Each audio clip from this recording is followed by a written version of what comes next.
I don't know about you guys, but I love Squid Game.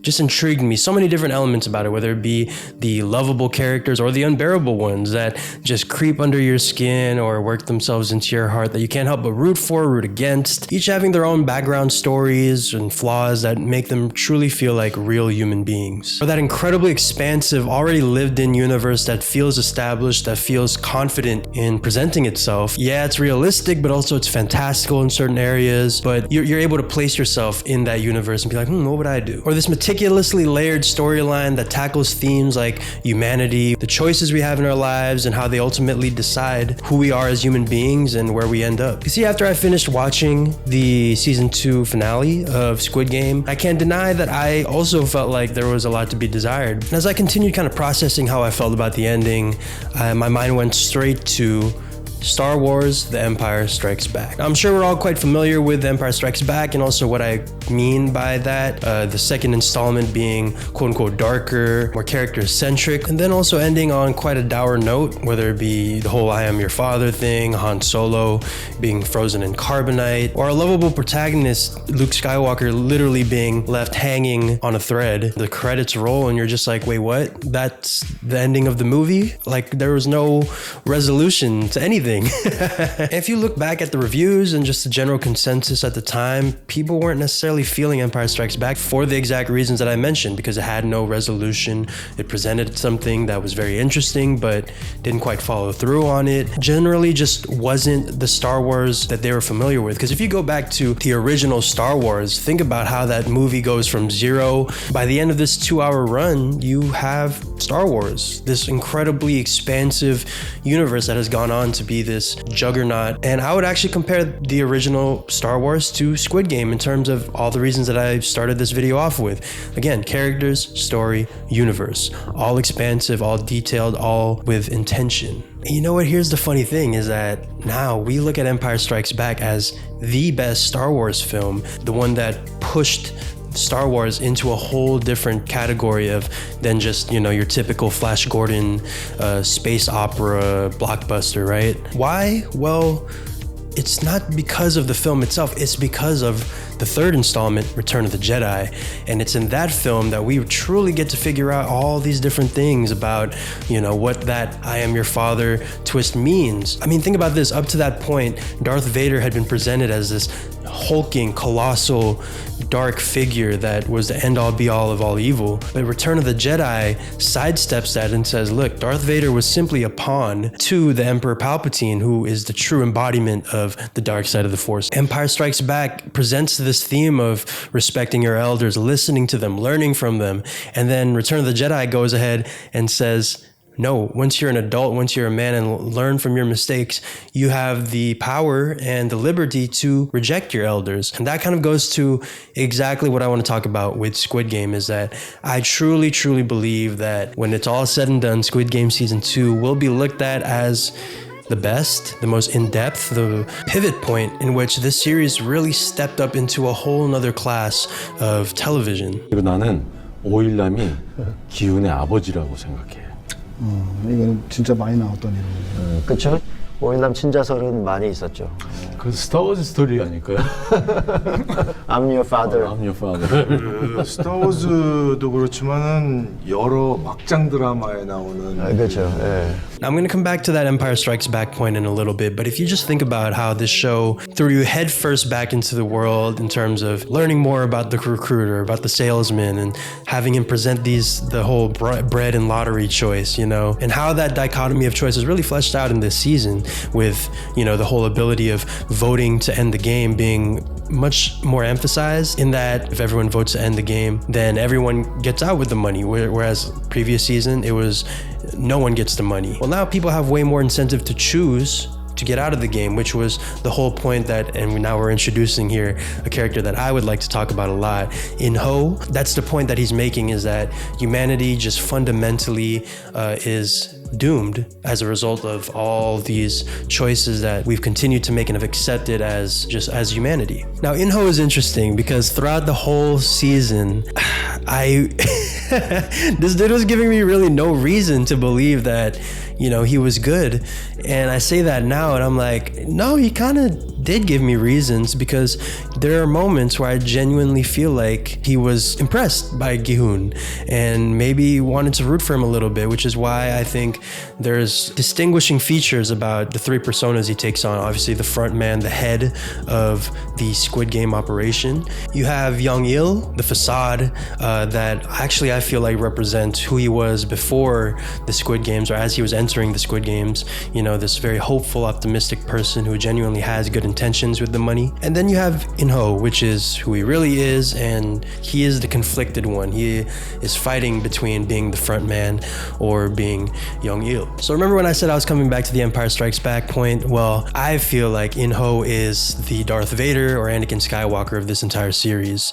We come into Star Wars, we see Darth Vader as this alt-right villain who's set on his ways, who has succumbed to the dark side. But in The Empire Strikes Back, we find the humanity in him, instead of going out to kill Luke Skywalker and the original plan being, him freezing Luke in carbonite and, all too easy, it's all that stuff. Instead, Luke fights back and he's genuinely like, oh, okay, like maybe you are my son. Impressive. Most impressive. And maybe we should join forces, and maybe we could fight against the Emperor. In that same vessel, we get In-ho, who the original plan is just to kind of mess with Gi-hun and to try to shift his philosophy and, get him to believe in the dark side. And I think that's why that moment where Gi-hun says, okay, maybe we do need to sacrifice people for the greater good, right? And you see In-ho kind of smirk a little bit, and I feel like that's maybe him starting to feel like, oh, I'm rubbing off on him. Okay, just maybe he might come around, and why? Well, it's because he most likely sees a lot of himself in Gi-hun, which is why the reason for that initial interest in Gi-hun and by the end, genuine admiration for his compassion.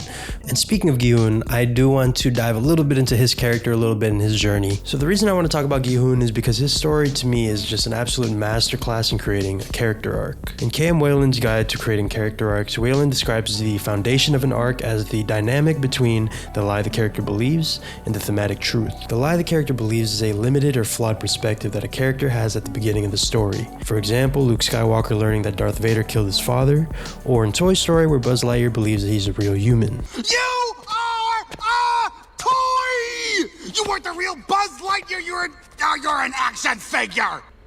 You are a sad, strange little man. The thematic truth is a broader and more expanded perspective of themselves or the world around them. To continue using our previous examples, it would be Buzz coming to terms with being a toy,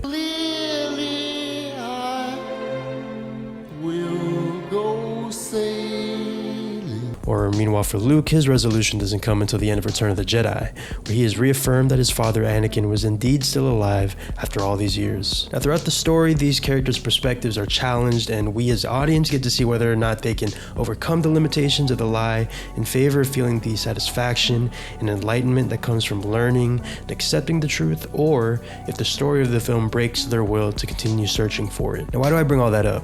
Well, it's because I believe where we're currently at with the end of season 2 is an inflection point.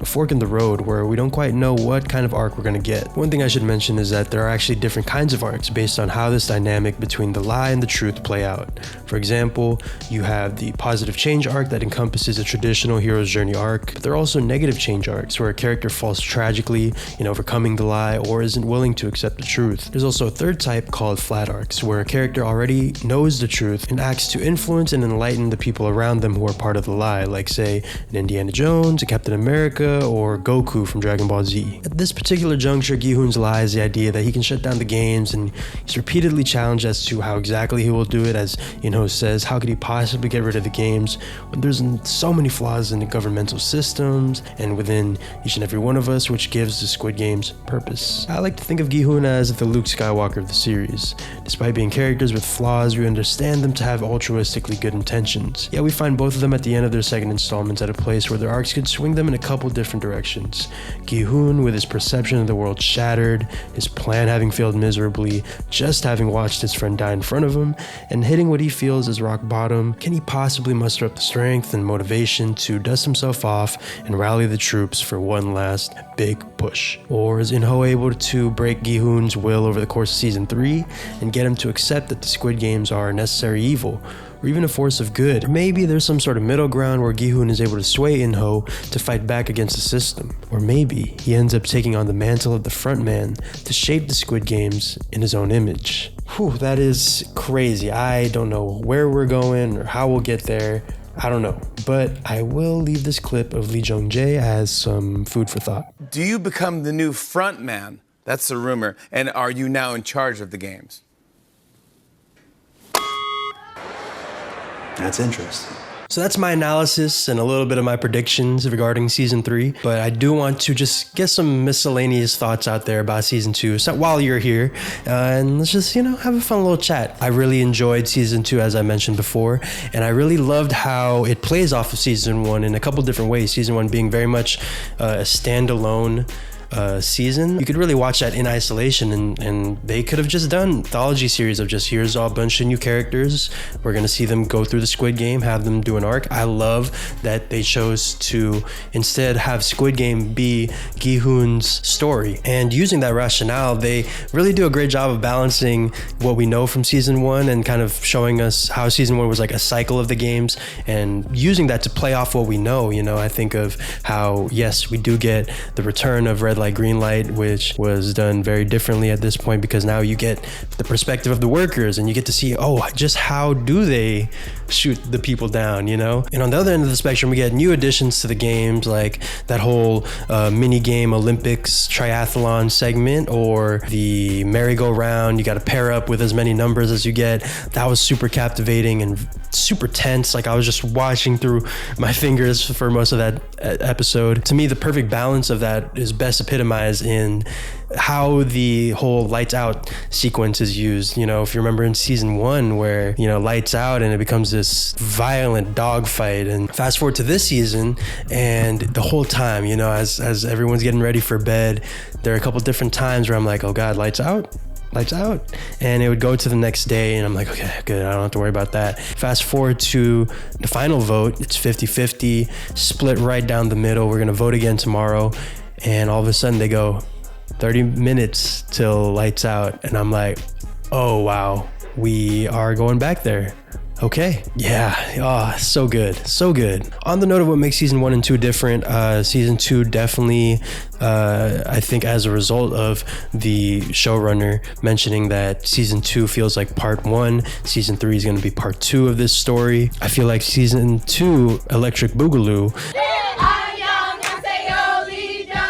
is able to dive deeper into these characters, spend more time with them. You get their backstory and they add different components to the story. Like, I think of the spiritual shaman. I think she's really cool, and she presented a lot of interesting potential foreshadowing elements with regards to people's deaths and whatnot. You also get a real in-depth look at what it's like to be an actual Squid Game worker, obviously with number 11. And there's this ongoing tension or just kind of dynamic between her and the dad of this daughter who is suffering from some sort of cancer. Again, her story isn't necessarily resolved. I kind of think of her as like the Lando Calrissian of this whole thing, where yes, right now she's on the side of the villains, but there is this gray area where she can potentially find her humanity in all of this. Very excited to see where that character goes, and another reason why season 3 will, I think, flesh out what season 2 brought to the table, and we can kind of watch the whole Squid Game chronology, because I don't think this particular story is something that will go on and on and on until it gets canceled, outstay its welcome, or anything like that. I think it'll have a definitive ending, particularly with season 3. I think they actually mentioned it's the final season, barring any spin-offs, which I'm sure will happen. So yeah, that's pretty much all I got regarding Squid Game season 2. Please let me know any thoughts you have regarding season 2, how you feel like season 3 may end, and also if you happen to be around when Empire Strikes Back originally released in theaters, what was the vibe of that room? But you know, obviously we've been able to experience films that replicated certain things about that film, whether it be Infinity War or more recently Across the Spider-Verse. Let me know how, if that comparison at all tracked for you, how you feel about it, and you know, any other parallels that I'm missing. So anyways, I'm Pio. This has been My Place. Y'all are welcome back anytime. But until that next time, I hope y'all take care. Peace.